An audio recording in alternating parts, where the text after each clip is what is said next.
Al akça bizde çok da. Çok summada akça çok.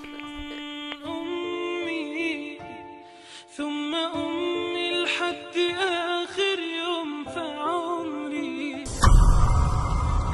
Assalamu alaikum wa rahmatullahi wa barakatuh.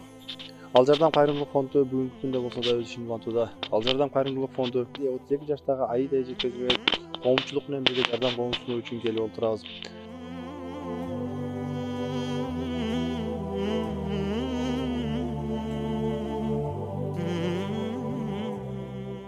Ош шаарында жашап жаткан Аида эжебизге жардам керек. Аида эжебиз 2 ай мурда эң сонун басып жүрүп, ооруп калган. Томографияга текшерилип, врачтар тарабынан альвеококос деген диагноз коюлган. Бул ооруну дарылоого жалпысынан 35 000 АКШ доллары керектелинет. Дарылануу бир гана Түркия жана Россия мамлекетинде болгондуктан эжебиз кайрымдуу элге кайрылат.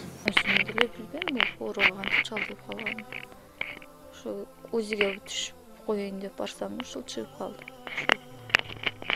Бишкекке жөнөтүштү. Бишкекке барып, ошо систем деген аппарат бар. Ошого түштүм, ошого түшсөм, ошентип анализин чыгарып берди.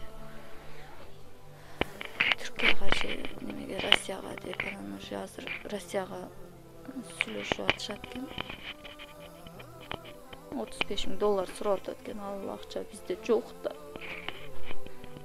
Çok summada akça çok. Uyumuz çok.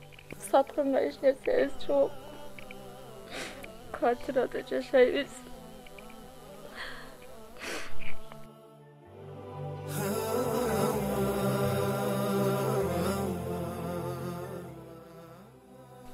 Kırgız elmen çardan sırayı. Haydi geri karağa çara. Çuluğumuz var ya. Bir oluyor.